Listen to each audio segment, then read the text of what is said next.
This is the book of Jeremiah, chapter 4, verse 30. And when thou art spoiled, what wilt thou do? Though thou clothe thyself with crimson, though thou deckest thee with ornaments of gold, though thou rentest thy face with painting, in vain shalt thou make thyself fair. Thy lovers will despise thee, they will seek thy life. First and foremost, I would like to say, Call out Yah B'Shem Yahushai, B'Shem HaKadosh. The wonders to the apostles and elders of great meals from the Ruel. Peace, blessings, salutations to the whole like tell you brothers out there pushing the word in truth and sincerity. Shalom, tell you brothers stay strong, pushing the quick lesson. And as you brothers see from the title of the article, it says, I wish my tribal ancestors had not helped the pilgrims survive the first year.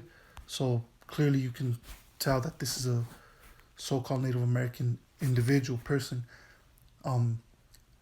regretting what their forefathers did by helping these devils out, okay, aiding them and helping them and to survive the first couple of years. Because if it had not been for Gad and even Reuben, Esau would have never survived. Okay, he didn't have the survival skills, especially in the new land where they they didn't even know existed at first. So these people were lost. They didn't know where to go, get food and where the fishing spots were and things of that nature, right? They didn't know none of that. So Gad came in and they actually helped them out of the kindness of their heart, and look what happened. Okay, Esau turned around and stabbed him in the back after all the help he gave him. So clearly, and not just this individual, but I guarantee you the majority of Gad, okay, the ones that are still out there in the reservation, I guarantee you the majority of them, they hate the fact that their forefathers helped these devils out and looked out for them. Okay, because now they put them in pretty much they put them in cardboard boxes, man. Those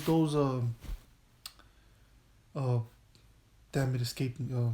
I just mentioned it right now.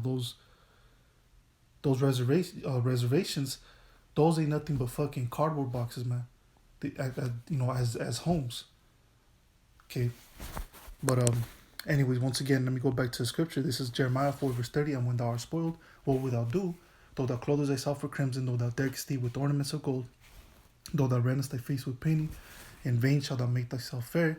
Thy lovers will despise thee, they will seek thy life. Exactly. And in this case, their lovers was Esau, because they looked at him and they felt bad for him, they felt compassion, and they tried to help him. And they did help him. Okay, but then what happened?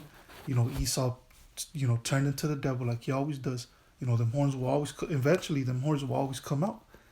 And then look at what they did to him. Okay, it's in their own history books. You can read about it. I don't even have to say it, but you can read about it. The mass genocide. That's what it was. It was a mass genocide. Millions of Gadites were killed.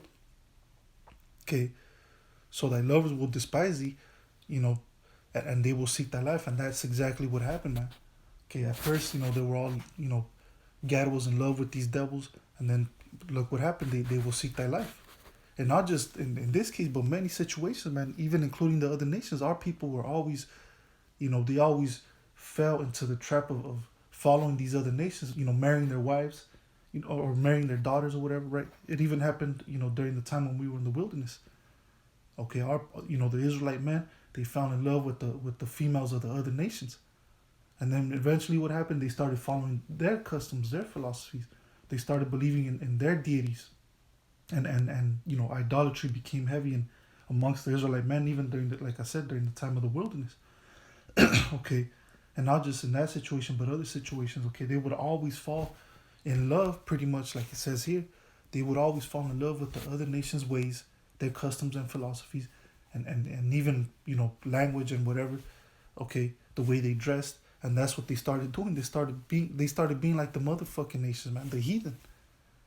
So then what would happen? The Most High would eventually, the same people that you fell in love with, the same people that you started following their ways and their customs, their wicked ways, okay, I'm going to say, okay, then the Most High turned around and he put the spirit on the mother nations to come at you now, okay, to pretty much backstab you, okay.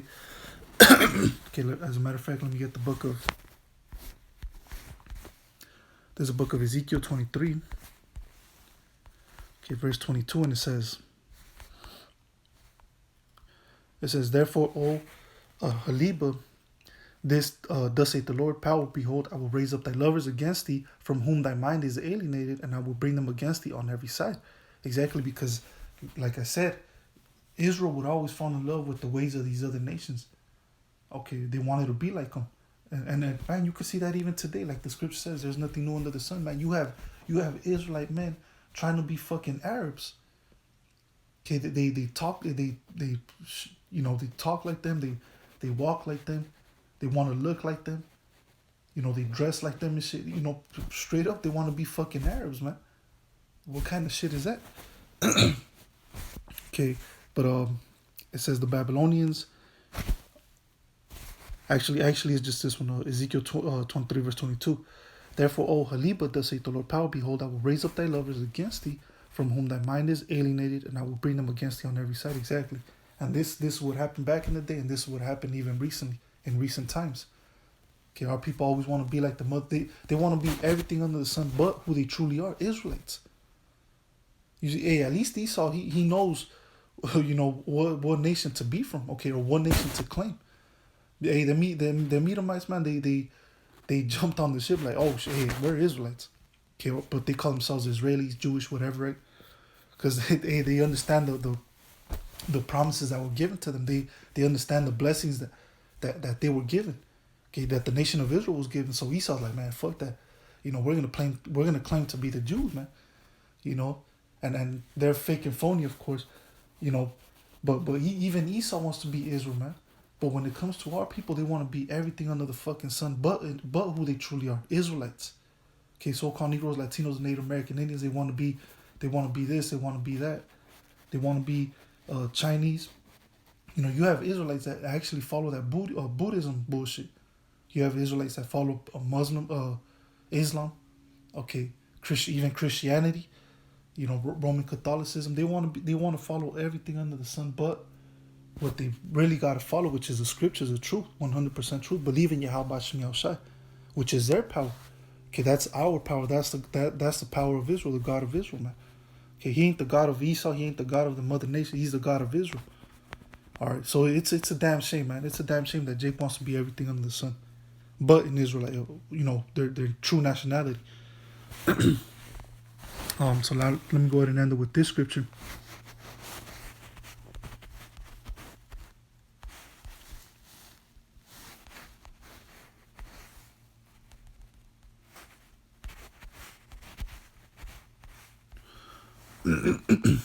Okay, you could go through the book of Judges and see what would happen, man. Okay, it wasn't just a one time thing, and even in this situation, as I'm reading, by the article, Gad did the same thing. They fell in love with Esau, but then eventually, boom, what happened? Esau flipped the script. Okay, and they took over, man, so much so that they took their own land away from Gad. So now this is Ezekiel 16 verse 35, and it says, wherefore, O harlot, hear the word of the Lord, thus saith the Lord power, because thy filthiness was poured out and thy nakedness discovered through thy whoredoms with thy lovers. Exactly. Okay, that, the nakedness and filthiness represents them following their ways and the customs of life. Okay, and pushing Yahweh Shem Yahushai away. It says,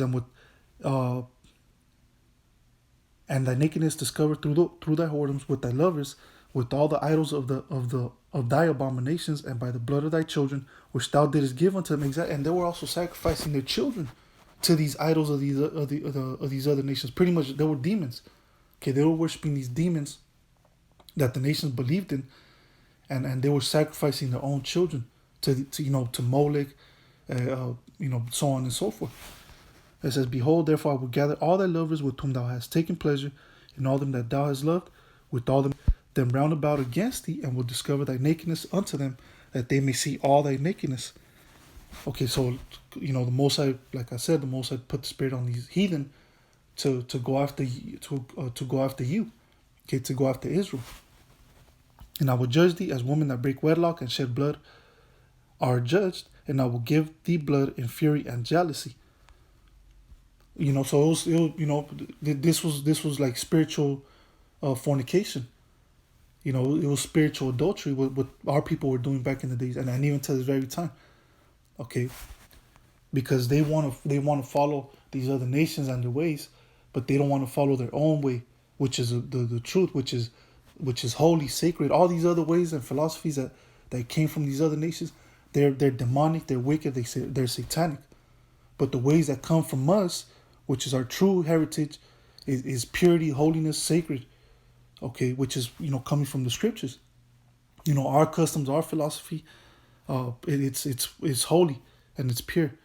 Okay, so verse 39, and I will also give thee into their hand, and they shall throw down thine eminent place, and shall break down thy high places.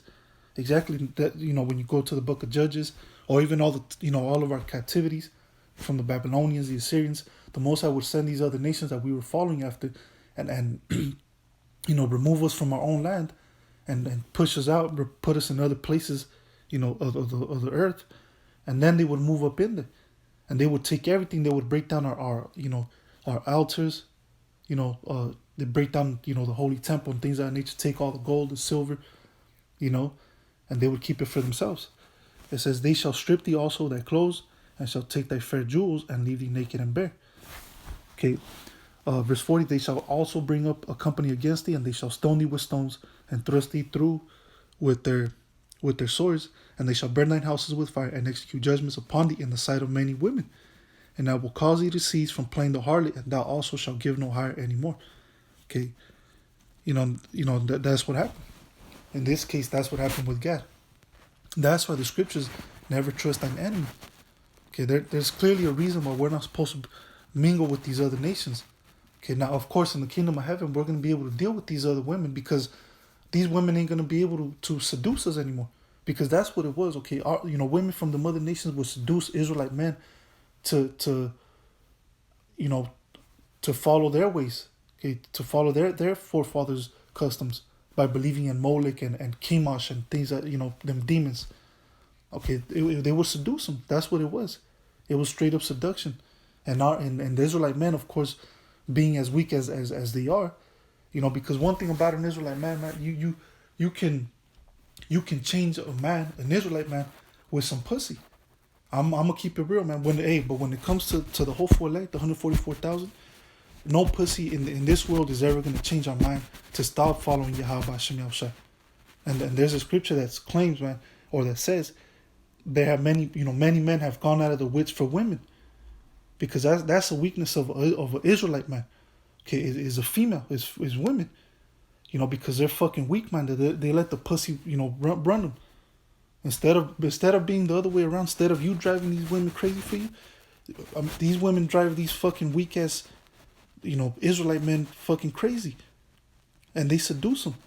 Okay, but the beautiful thing is the Most High gave us the spirit of a man, of what we truly gotta be. We gotta be the men. We're the ones with the sauce. We're the ones with the juice. Okay, as Israelite men. Okay, the 144,000. Lord willing, I'm one of those men, the hopeful elect.